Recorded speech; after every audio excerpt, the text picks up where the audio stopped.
Tres. Buenas tardes. Estamos como los prisioneros, ¿eh? Porque se escucha como un perro así. ¡Oh, oh, oh, oh! ¿Ah? Ese es mi perro, bueno, ahora se El puso baile de los que sobran. Buenas tardes, ¿cómo están?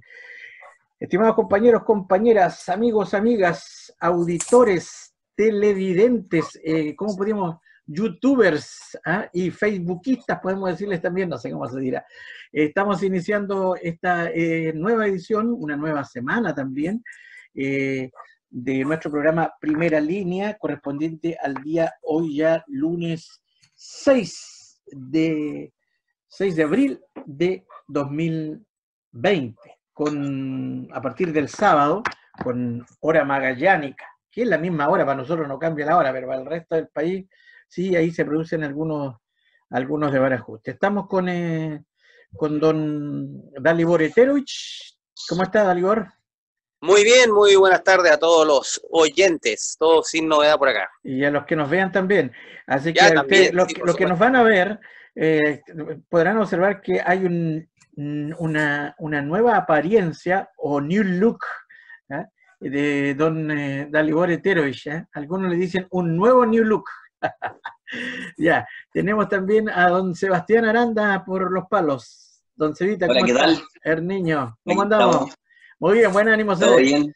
Y ahí con una taza Sí, sí. de café, me imagino, o de té frío, no sé lo que será, y como corresponde, cigarro en ristre, don Fernando Bamón de Avendaño. ¿Cómo está? Hola, buenas tardes, ¿qué tal? Saluda a Dalibor y a Sebastián y a todos los que nos ven, escuchan y copuchan después Por de supuesto, y a nuestra... don Sebastián, que no meta tanta bulla con las tazas, porque que se siente Perdón, frente. se me cayó recién una taza. Oiga, comenzamos entonces inmediatamente.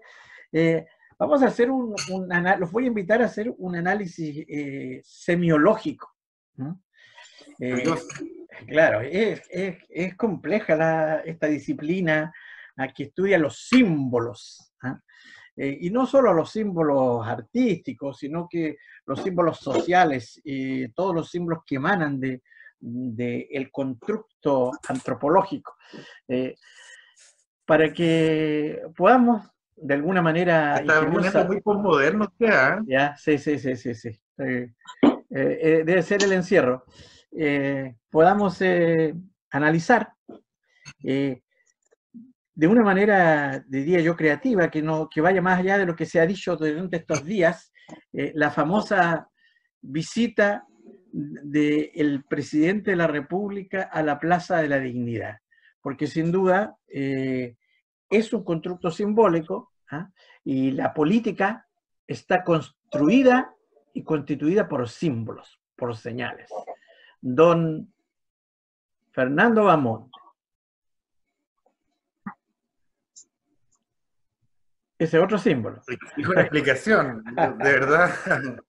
Cuando uno piensa que con algunos personajes ha perdido la capacidad de asombro, ¿no? Deja de asombrar. Esto es equivalente posiblemente a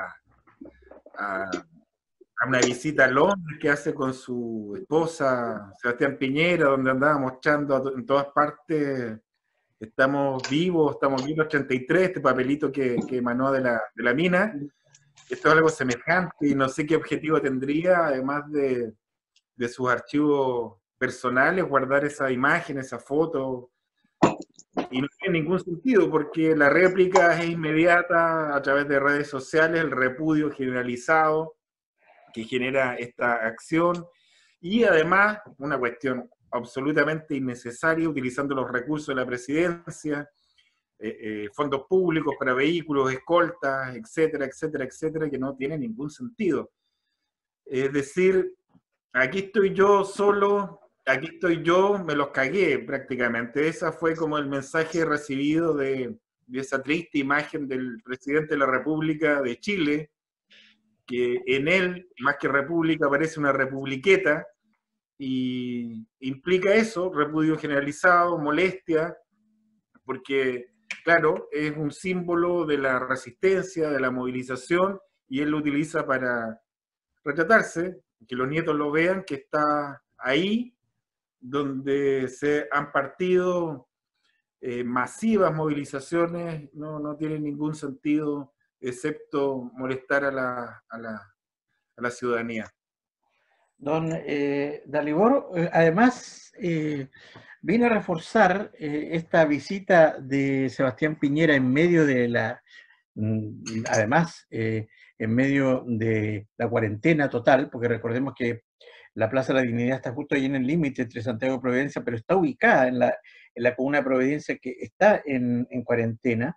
Viene a refrendar otra consabida consigna, que es que Piñera miente, porque él envía luego, cuando parece que se dio cuenta que la había cagado, como dice Fernando Bamonde, envía una aclaración por Twitter y dice: lo que yo hice fue bajarme a saludar a carabineros que se encontraban en el lugar. Y como la Plaza de la Dignidad está llena de cámaras de seguridad, hay muchos videos al respecto, y en ningún momento él se baja a saludar a carabineros. Ahí no están ni carabineros, hay una patrulla militar que se ve allí, pero no tiene ninguna intención de que ese haya sido el objeto de su visita a la Plaza de la Dignidad. Por lo tanto, además, mentiroso el hombre. Efectivamente, mira, para quienes tenemos de alguna manera, conocemos la ¿Conocemos historia. a Piñera o no? ¿Ah? Perdón. ¿Quiénes conocemos a Piñera, ibas a decir?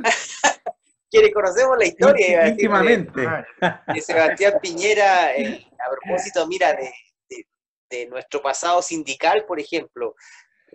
Tuve la oportunidad yo de conversar mucho con dirigentes sindicales de LAN Chile, de la época que él era el dueño, de LAN Argentina también, dirigentes sindicales de LAN Argentina, y daban cuenta en esos años de la forma de actuar del hombre.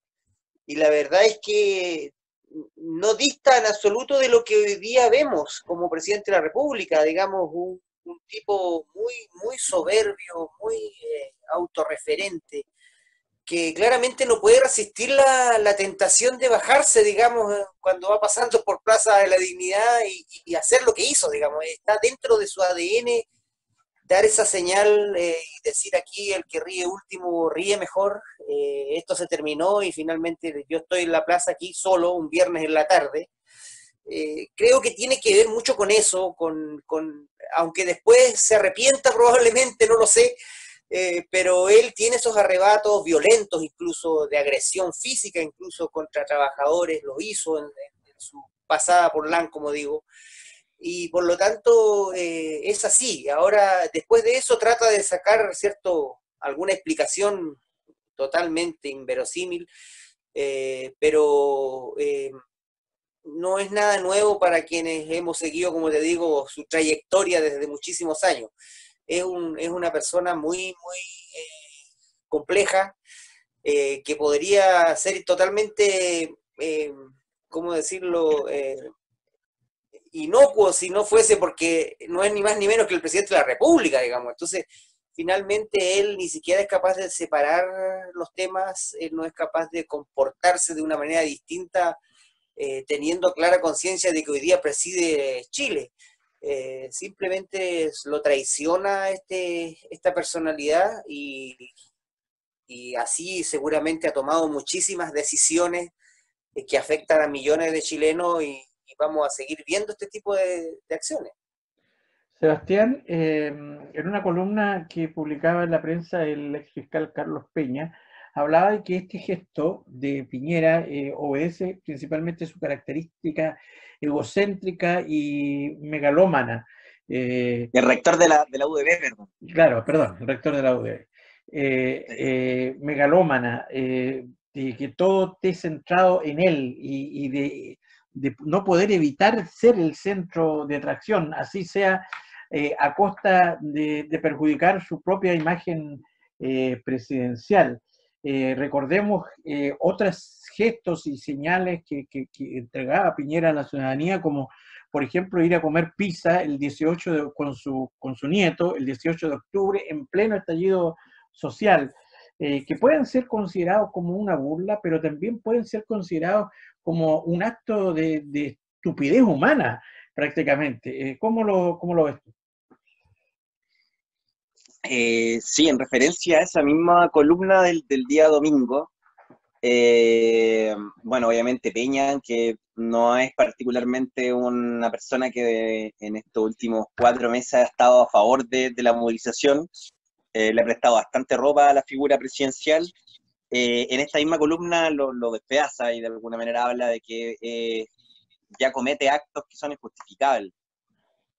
Y como tú bien lo mencionas, esto sumado a una serie de otros actos, que no solamente son injustificables, sino que de repente rayan un poco como en la tontera, como se ha dicho. La prensa ha querido calificarlo siempre como algo más o menos simpático, en un momento se le llamaba piñericosas, pero yo creo que responde bastante a la sensación de poder que tiene el presidente sobre sí mismo.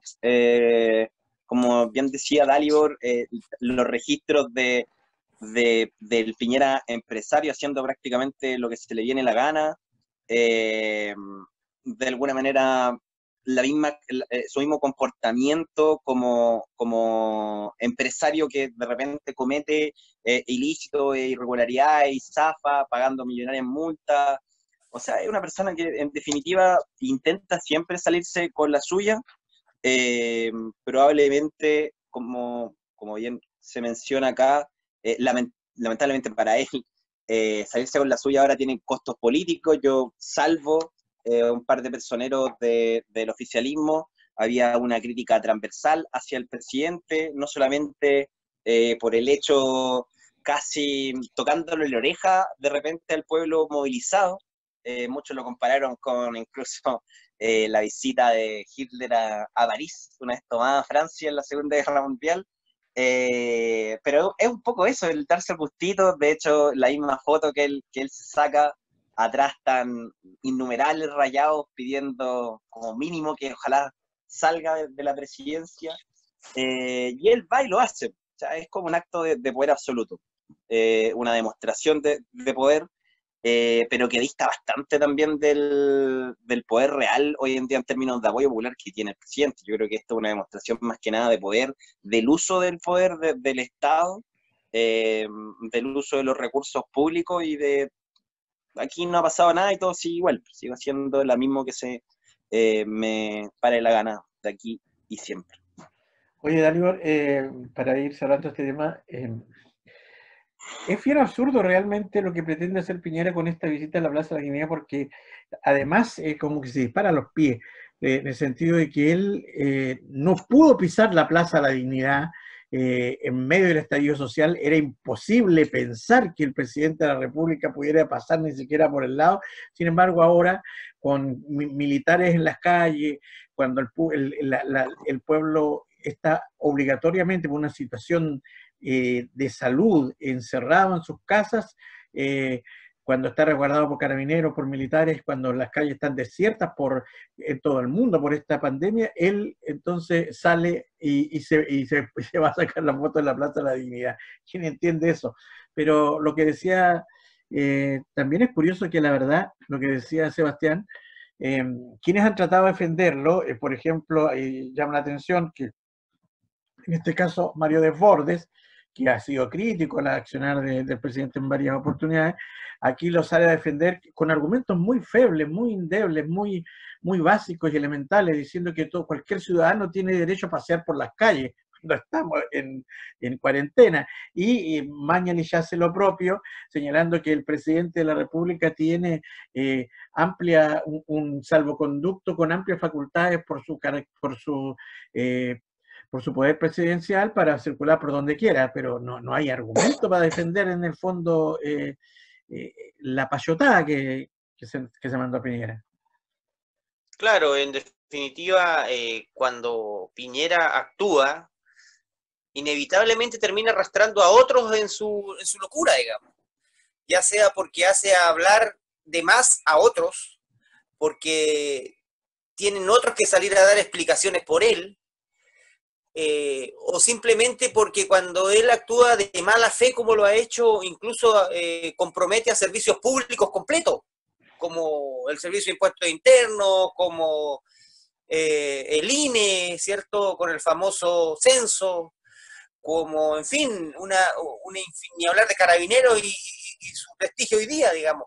En definitiva, Piñera en su pasada salpica para todas partes y genera un tremendo problema a mucha gente que uno entiende que no está en su ADN ni en su lógica tener que estar preocupado de estas situaciones. O sea, finalmente el hombre en plena cuarentena hace lo que hace, no le importa absolutamente nada y obliga a otros, como digo, a dar la cara, a intentar dar explicaciones tan absurdas como que la calle es pública, digamos. O sea, entonces finalmente hay temas ahí que me gustaría que pudiéramos conversar más adelante, como hoy día el estado de situación en que está la Dirección del Trabajo después del accionar del empresariado coludido con autoridades, digamos, por ejemplo. Me quiero quedar contigo, Dalibor, porque, y saltándonos ya en el nivel regional,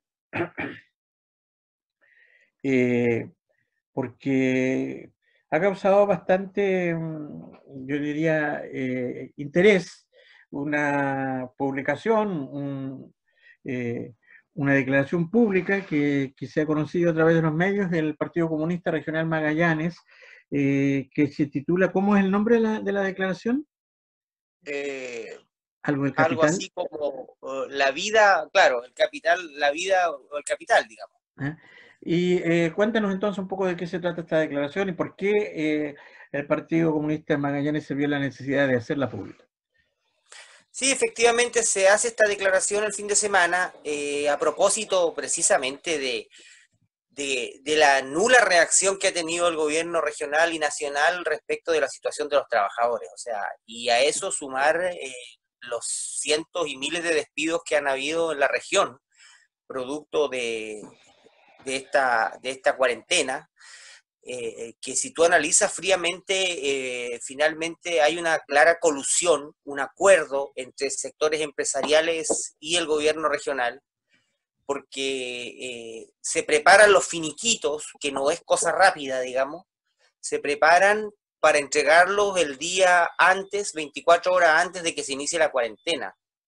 Esto obliga a trabajadoras y trabajadores a aceptar lo que el empleador calculó, sin posibilidad de ir a la inspección del trabajo a saber si su finiquito está bien hecho, sin posibilidad de analizar absolutamente nada, sino que acudiendo presurosos rápidamente a la notaría para después ir a cambiar el cheque. Esa presión no es casual. Para el Partido Comunista eso es un diseño donde participa el intendente, donde participa la Seremía del Trabajo y estos malos empresarios. Y yo insisto, si uno se pone a mirar con calma el mapa empresarial de la región, hay muchos que han estado, yo diría, a la altura y que pasan piola por lo mismo. Pero tenemos estos otros, estos que trabajan también de la mano de los del subcontrato, estos empresarios como Salfa y Bilicis, que históricamente se han opuesto a la formación de sindicatos, que han perseguido a la organización sindical, que viven permanentemente haciendo uso de recursos públicos, porque viven en licitaciones, ¿cierto? Y las más grandes licitaciones de la región las obtienen ellos, y finalmente caen en esta acción deleznable, como digo, de 24 horas antes de que se inicie la cuarentena, despedir a todos sus trabajadores de un solo paraguaso. Eso es algo que no tiene nombre y nosotros teníamos que decirlo en un tono un poco más duro tal vez, porque no puede pasar inadvertido. Mucha gente dice que no hay que mezclar las cosas, que esto no es político, que no tiene nada que ver una cosa con la otra. Para nosotros es absolutamente coincidente el accionar de estas empresas, ¿cierto? Respecto de la importancia que le dan a la vida, de la importancia que le dan al bienestar de sus trabajadores, y que dista mucho de las medidas que se han tomado en otros países que también podremos analizar en algún momento y comentar, pero que acá en Chile están amparados por una legislación laboral y además por un dictamen y una interpretación de la Dirección del Trabajo que se funda incluso en conceptos del Código Civil, no en el Código del Trabajo. En ninguna parte en el Código del Trabajo dice que ante una pandemia de este tipo se pueda cesar el pago de remuneraciones o despedir a los trabajadores. Es una interpretación antojadiza que hoy día lleva a muchos sindicatos a presentar recursos de protección. Eso está cursando y esperamos que esas medidas también se reviertan. esta declaración a la que estamos comentando, frente a despidos y abusos contra trabajadores en el marco de la pandemia, la vida o el capital, así se titula la declaración, y dice en el párrafo inicial, al parecer la mayor preocupación que trae para algunos esta pandemia es la disyuntiva entre la vida y el capital. Eso explica en alguna medida la forma de enfrentar esta verdadera crisis. Sobre el tema, Fernando Bamonde.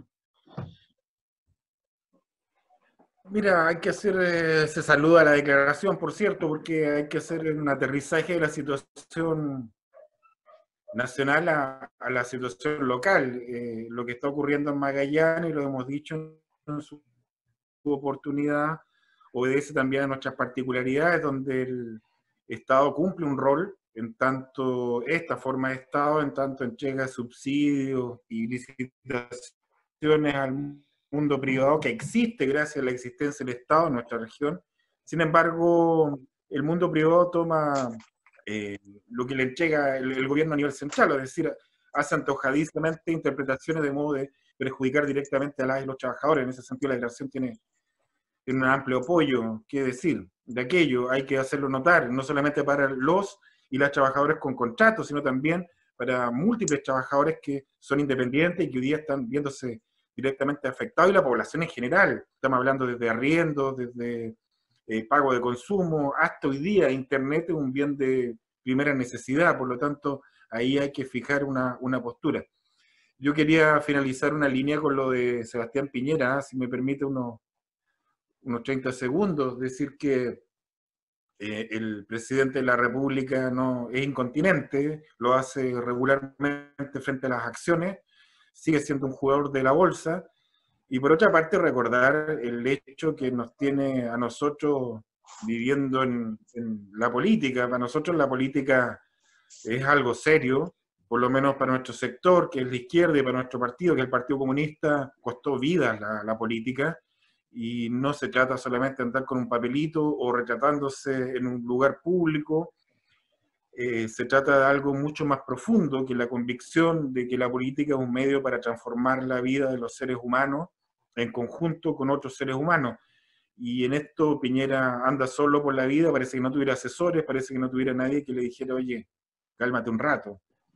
Y eso da cuenta también de la situación que vivimos a nivel político con este gobierno y en este país, en esta situación tan compleja, que genera tanta incertidumbre y que genera también tanta desesperación en amplios sectores de la población chilena. Lo digo con tristeza porque es la rebaja de la política al individuo y en la mínima expresión que es la comunicacional.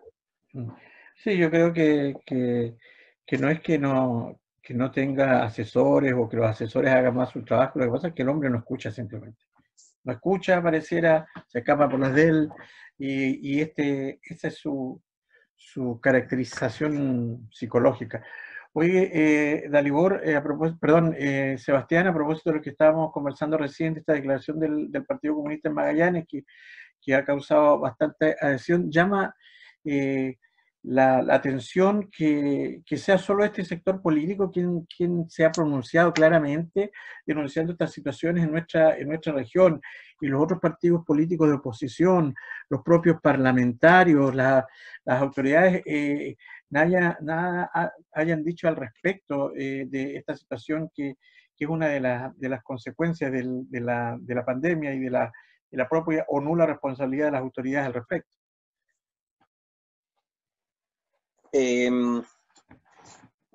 Sí, llama lamentablemente la atención que quienes deberían haber asumido una responsabilidad política, moral, yo creo que incluso hasta ética, de denunciar abusos y situaciones de arbitrariedad en un contexto en donde el denominador común uno esperaría que fuese el resguardo, primero obviamente de la salud de todas y todos los chilenos, y segundo, el resguardo de las condiciones mínimas de subsistencia.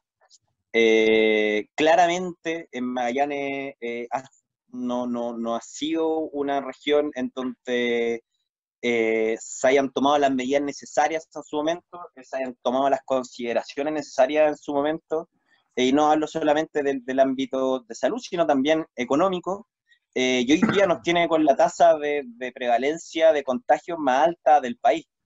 Eso no es azaroso, eh, y en definitiva el gran problema en términos de subsistencia va a venir después de que tengamos que pasar probablemente bastante tiempo enclaustrados con muchas familias magallánicas sin ni siquiera certeza respecto de tener los ingresos mínimos para la subsistencia.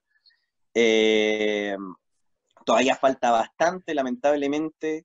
El gobierno regional y los actores políticos regionales parece ser que esperan siempre la bajada política o la bajada, las orientaciones que puedan venir desde Santiago, pero todavía no hay un análisis propiamente regional del asunto. O sea, ¿qué es lo que va a significar de aquí a un par de meses más el cierre probablemente de bastantes cadenas productivas o la bajada en el caso, por ejemplo, del precio de los hidrocarburos que se viene? El rol importante que, como bien se mencionó acá, cumple el Estado como un actor que genera liquidez y genera recursos para la ejecución de proyectos y la contratación de personas. Y yo creo que ahí debería estar un poco la discusión. Obviamente, complementando lo que se manifiesta en la declaración del Partido Comunista, que en definitiva urge y insta también al Estado a tomar medidas que hasta el día de hoy no se han tomado, no solamente a nivel regional, sino a nivel nacional. No quiero adelantarme, probablemente dentro de la pauta viene el análisis económico, pero ya parece haber un consenso respecto de tanto académicos como políticos de oposición, de que las medidas que ha tomado el gobierno son absolutamente insuficientes, desde el bono familiar, que es prácticamente una migaja, que probablemente sirva para un par de semanas, y también el soporte en términos de ingreso y planificación que debería existir de aquí en más para que la capacidad productiva del país no sea tan perjudicada post paralización y enclaustramiento. Dalibor, siempre acá en la región se habla ya de 221 casos de contagiados aquí de coronavirus en Magallanes, ya estamos contando 2 fallecidos. Ayer se sumaron 31 casos en un día. Como decía Sebastián, Magallanes de esta forma está representando el 4,6% de los infectados a nivel nacional y porcentualmente la tasa más alta. En medio de esta situación, el gobierno regional pone fin a la cuarentena en Puerto Williams. Entonces, como que no se entiende esta situación. Sobre la situación del manejo de la pandemia acá en Magallanes. Sí, se escuchaba en la mañana autoridades de Puerto William que hablaban una vez más del famoso centralismo, de esta incapacidad que tiene el gobierno de, por último, preguntar a las autoridades locales qué es lo que está pasando. Tenían 3 nuevos contagiados y al mismo tiempo estaban levantando la cuarentena. Aparentemente no se entiende la magnitud del problema. Aquí hay intereses increíblemente, hasta del turismo, de turistas que están aislados en Puerto William haciendo presión por salir y volver a la capital. Estamos hablando de sectores productivos que tienen intereses en el territorio austral. Entonces, finalmente, las presiones parece que terminan siempre cediendo a favor de estos intereses económicos y sin dar cuenta de que hoy día Magallanes tiene índices que son superiores a países europeos, a países completos. Y eso no está aparentemente siendo suficientemente aquilatado, se sigue poniendo al capital por sobre la vida y por sobre la salud. Y mientras eso sea así, vamos a seguir teniendo entonces este tipo de decisiones que aparentemente pretenden pasar piola, porque ¿A quién le importa Puerto William? Dirán en Santiago, ¿cierto? Sin embargo, rápidamente una localidad mayoritariamente de uniformados, con muchísima gente de la Armada, se moviliza. Anoche hacen un cacerolazo muy masivo en todo el pueblo. Y esto da cuenta entonces de que aquí hay desconexión total entre la autoridad central y las regiones, y ni hablar de lo que está pasando en comunas como la de Cabo de Hornos. Las autoridades de Puerto William conversaban con el intendente respondió rápidamente que no tenía antecedentes, que no sabía de dónde había salido esto. La Seremi de Salud no contestó el teléfono en todo el fin de semana, no contestó el teléfono a nadie, ni a periodistas, ni a autoridades de Williams. Entonces, tenemos un problema serio acá en muchos niveles, y esto lo único que nos garantiza es que va a seguir aumentando lamentablemente la cantidad de personas infectadas, y lo que tememos es que llegue el momento en que simplemente se colapse el sistema de salud, se colapse al punto de que nos veamos en esta disyuntiva terrible de decidir quién usa el último respirador, y eso es algo que hay que evitar. Claro, bueno, pasando ya a nivel global y a nivel nacional, tal como decía Sebastián, un poco analizando la perspectiva de la situación que se viene en el plano económico, los efectos económicos que van a derivar o que ya están derivando de esta crisis. Fernando Bamonte, se habla en algunos sectores de la crisis del capitalismo. Otros hablan de que efectivamente lo que viene más a nivel global y que debería enfrentarse esta nueva situación como un estado, en lo económico, como un estado de guerra. Todos los países han tomado medidas económicas para enfrentar la crisis, pero algunas más agresivas y otras más decorativas, como el país nuestro, donde efectivamente queda la sensación de que lo que se pretende resguardar, más que a los más afectados con esta crisis económica, que es al pueblo, que es a los trabajadores, es precisamente a los empresarios del sistema. Mira, Claudio, se están instalando algunas discusiones en un nivel, yo diría, casi superestructural. Sin embargo, primero señalar que el capitalismo siempre nos tiene en crisis, de distinta magnitud. Esta parece ser una magnitud gigantesca. No obstante, quiero resaltar un poco la discusión en el ámbito político, donde está instalado hoy día, que no se es capaz de rastrear y también utiliza, como es recurrente mañosamente, la derecha. Se trataba de señalar que el día después, o lo que está en telejuicio hoy, es el Estado, pero desconocen la forma en que tiene este Estado. Pues, y entonces, por esa razón, es una discusión política. Se ha tratado de señalar que hay como tres áreas que están inconexas y no están vinculadas. Una que es la técnica, uno que es la ciencia, y el otro que es la política. Y dentro de descartando a la economía de ella, como si la mera técnica económica, este consenso neoliberal, sea en definitiva la salida a todos los males, y que lo que ha fallado aquí es la política incluso, o que hay que sumar a la ciencia como el motivo recurrente de la acción política, por el rol que han tenido la medicina, que ha tenido, en fin, diferentes actores dentro del desarrollo de esta crisis. Pero te insisto, aquí lo que tiene que estar supeditado es la técnica, por cierto, y la ciencia a la política, entendiendo la política como el ejercicio colectivo de ver un horizonte transformador y que genere en definitiva las posibilidades de desarrollo humano.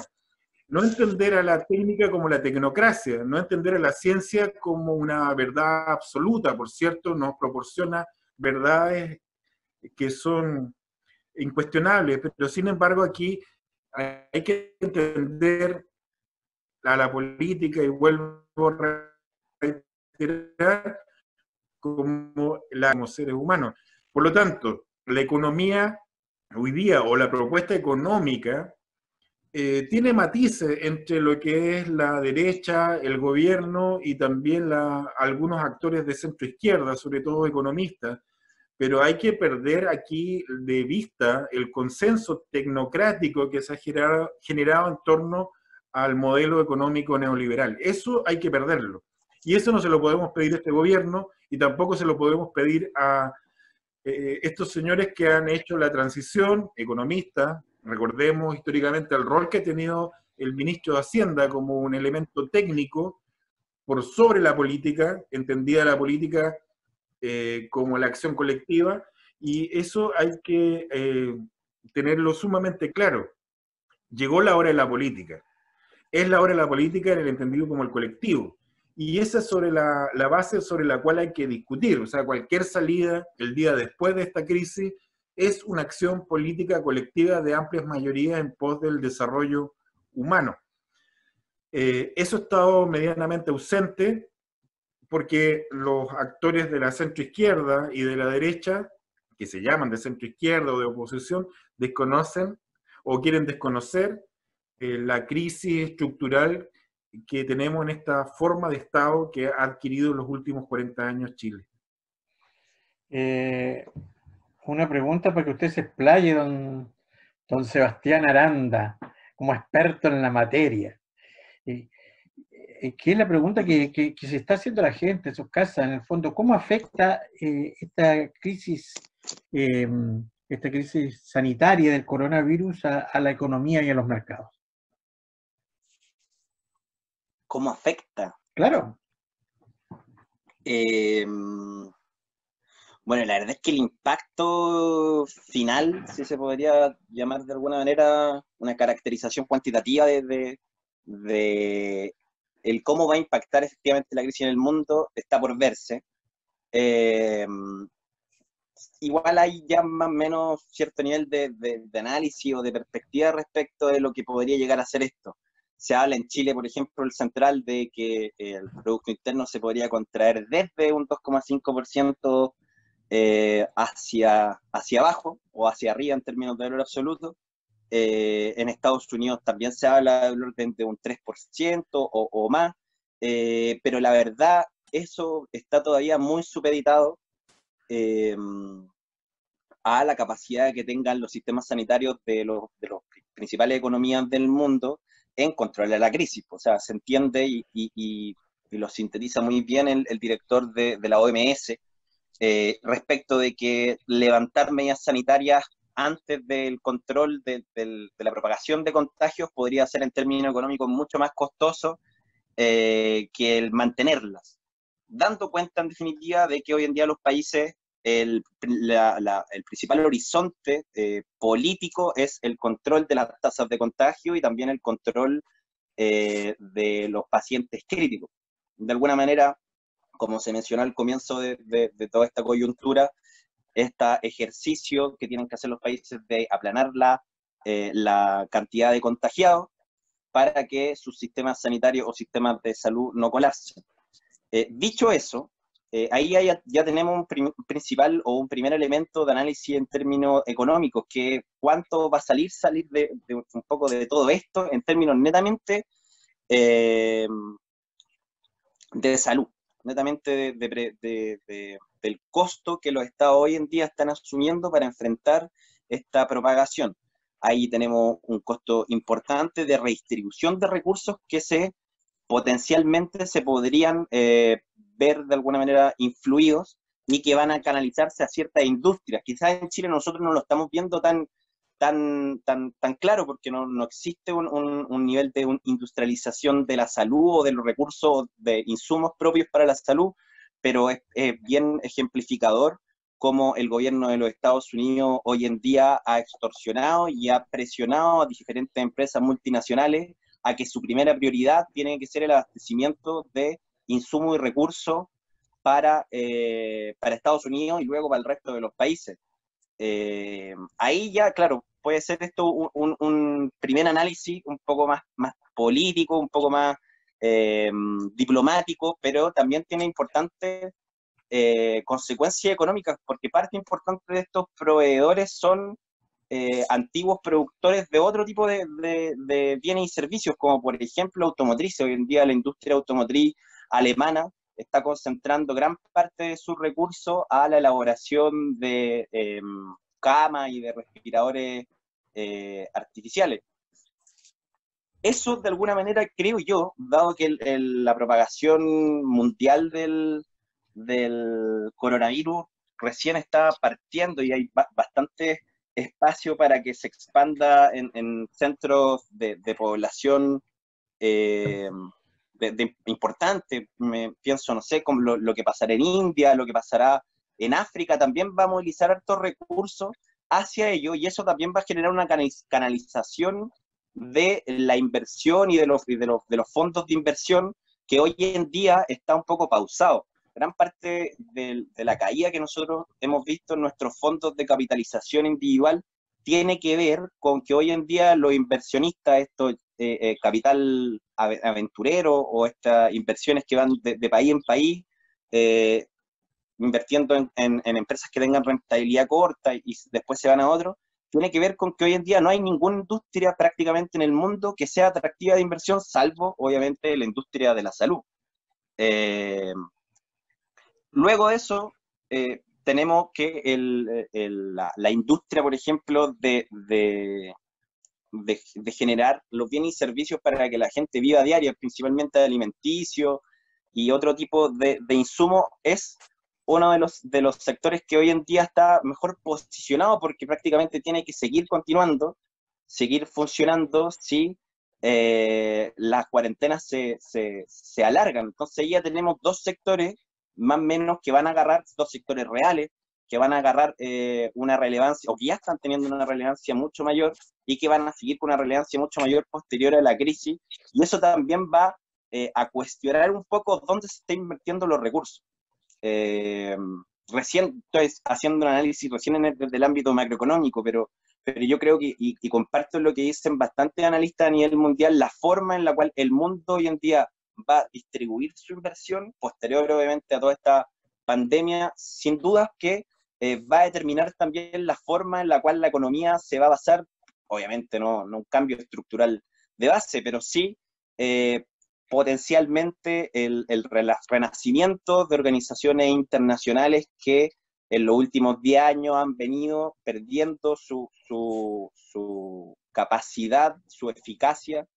Mencionábamos el caso bien paradigmático de la Unión Europea, por ejemplo, que hoy en día su único rol está en la supervisión y en la regulación de tratados comerciales, pero no tiene ninguna influencia en términos de ayudar o colaborar o generar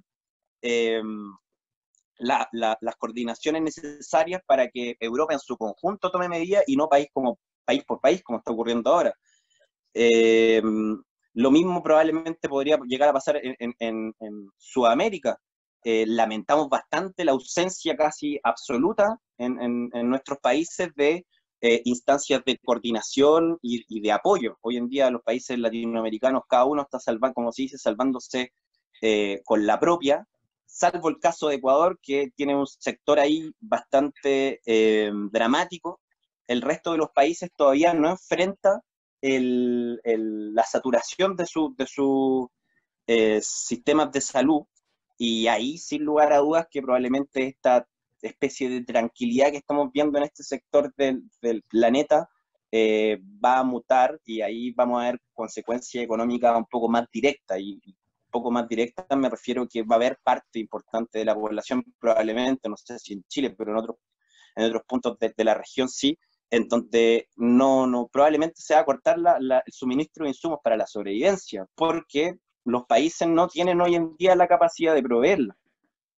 Eso yo creo que sería el efecto económico más inmediato, que esperemos que el pronóstico que nosotros nos sentimos capacitados a hacer sea el peor escenario de todos, que ojalá no se cumpla, pero es una realidad. Ahora, seguido de esto, yo creo que lo importante va a ser analizar qué tanto pierden los países en su capacidad productiva, en sus puestos de trabajo. Probablemente al no tener una demanda o un grupo de personas que consuma cierto nivel de bienes y servicios, muchas de las empresas que hoy en día existen en nuestros países van a tener que pactar quiebra y de alguna manera entregarle al Estado, quizás, en el caso de las empresas con mayor cantidad de contratación y con más recursos invertidos, de entregar al Estado también alguna especie de consenso que permita sobrevivir y mantener esos puestos de trabajo. Eso puede llevar al día de mañana también a iniciar discusiones acerca de, bueno, si el Estado invierte en empresas, el Estado también debería ser propietario de esa empresa. Entonces, como te mencionaba, y disculpa que quizás sea un poco desordenado toda esta pincelada de efectos económicos, pero es que la verdad hay diferentes escenarios abiertos en distintos niveles económicos, tanto el individual inmediato, el microeconómico, que es la sobrevivencia de las personas en este periodo de cuarentena, como el macroeconómico, que es que en definitiva cómo se van a ir moviendo los flujos de capital y cómo los estados y los instrumentos que tengan esto van a ir controlando sus flujos económicos para idealmente asegurar la sobrevivencia de la población, en el mejor de los casos, obvio. En el mejor de los casos. Y después de esta clase magistral de don Sebastián Aranda, Dalibor Iterovich, ¿qué vamos a comentar? No, pero, ¿qué más se puede decir? claro, pero, todo indica que sin duda va a haber un impacto concreto a nivel global, se va a haber una recesión mundial que deriva de esta crisis política y sanitaria, se va a expresar una crisis económica y que esta crisis económica va a ser muy superior a lo que se vivió el año 2008 y que, como hemos dicho en este mismo programa, quizá pudiera acercarse a la crisis de los años 30, y que nuestro país, un país con una economía netamente exportadora, se va a ver y ya se está viendo muy afectado, ya venía golpeado por todos los efectos de lo que ha sido el estallido social. Ahora, con el cierre de fronteras por el coronavirus, se va sin duda a acentuar aún más la caída de los precios de las materias primas y por lo tanto el valor de nuestras exportaciones.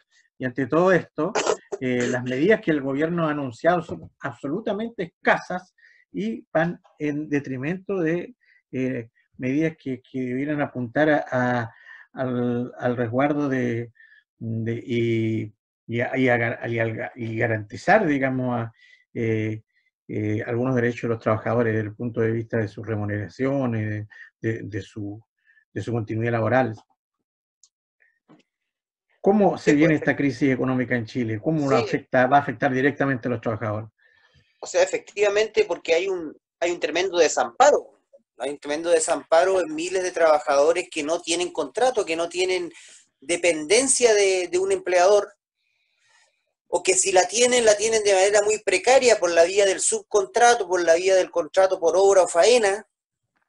Por lo tanto, esos miles de trabajadores que pululan en torno al 40%, incluso pueden llegar al 50% de la fuerza laboral del país, si tú consideras honorarios y otras figuras precarias, esos trabajadores no podrían hoy día, por ejemplo, acceder a una medida fuerte como la que realiza Putin en Rusia, donde establece que se obliga, digamos, al empresariado a decretar vacaciones obligatorias hasta el 30 de abril.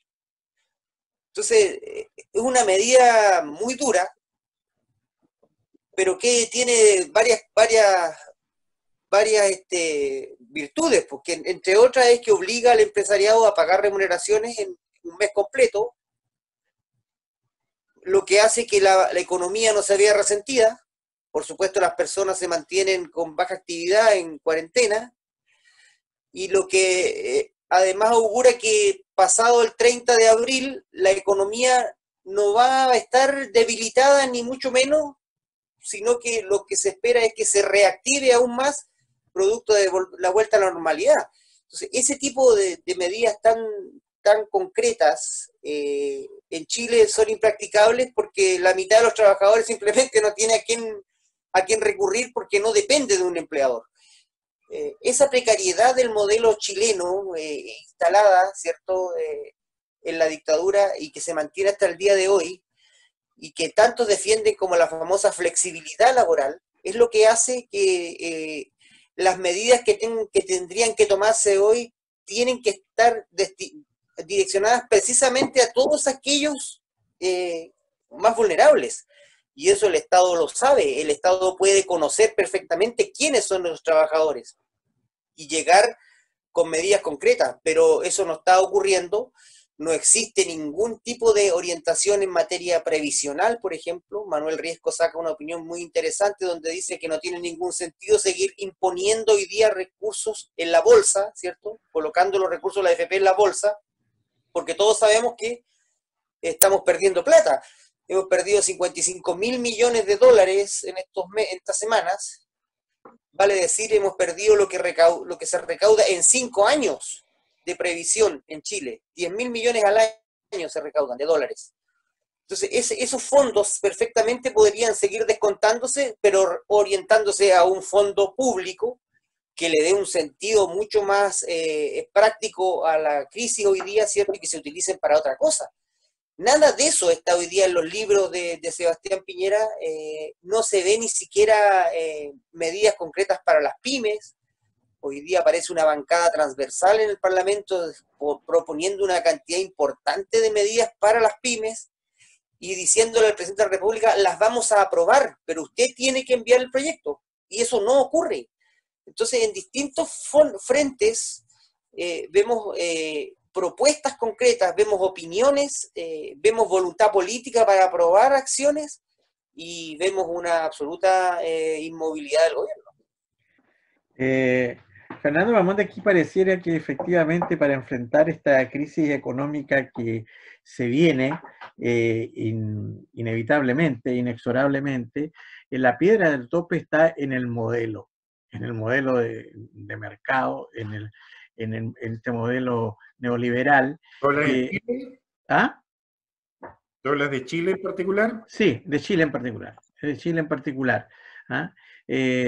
Donde, por ejemplo, la mercantilización de la salud, la jibarización del Estado, han puesto de manifiesto la debilidad que tiene este modelo para enfrentar la crisis.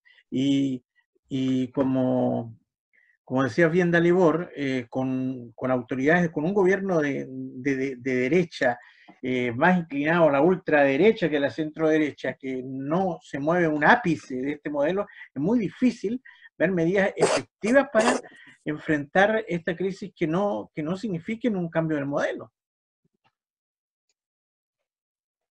Bueno, así como tú lo planteas, lo hemos estado discutiendo y conversando en el programa. Claro, hay una cuestión estructural, que es el modelo, y que es lo que está en tela de juicio, y por eso avanzamos como avanzamos del 18 de octubre en adelante a cuestionar la Constitución, que es la piedra angular del modelo. Pero yo diría que en la coyuntura actual, lo estructural obviamente que está presente y lo va a estar. Sin embargo, hay una piedra de tope más pequeña, pero más importante, como para poder pensar en cambiar el modelo o no. Y esa piedra de tope es el gobierno. Entonces nos tenemos que plantear la siguiente pregunta. ¿Cuál es el camino a seguir de aquí al 11 de marzo? Y disculpa que vuelva a insistir, al 11 de marzo del año 2022. Y la respuesta es que no hay camino. Hay un elemento anterior al modelo que necesita ser modificado y es el gobierno. Bueno, la verdad es que está interesante la conversación. En la pauta teníamos algunos otros temas que los vamos a pasar para el miércoles, porque tenemos que conversar cómo afecta esta crisis no solo al tema financiero, económico, mercantil, sino también, por ejemplo, cómo afecta esta crisis hoy día a temas tan importantes como son la educación. El Colegio de Profesores apareció entregando algunas opiniones y criticando las propuestas del gobierno, haciendo propuestas propias. ¿Cómo afecta el encierro a las familias. Aquí hay situaciones de carácter sociológico, psicológico, que de alguna manera en una situación de cuarentena total se van a seguir profundizando y es bueno que las analicemos, pero el programa se nos fue y nosotros vamos a dejarlo hasta acá por ahora. Los vamos a dejar invitados para el próximo miércoles, siempre aquí en Nuevo Mundo, 104.7, a las 20 horas, y también los invitamos que revisen el programa en las redes sociales, en Facebook, Nuevo Mundo Patagonia, y también en el canal de YouTube, que vamos a contarle, por ahora está a nombre mío, pero ahí vamos a hacer un canal de la radio también. Donde te salen arrastrando los carabineros, Claudio, ¿no? YouTube. ¿Ah? Donde te salen arrastrando los carabineros, Claudio. No. Es un canal que abrimos exclusivamente para este programa de Primera Línea.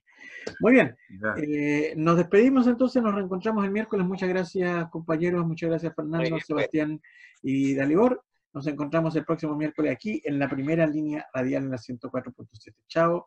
Chao. Y buenas tardes.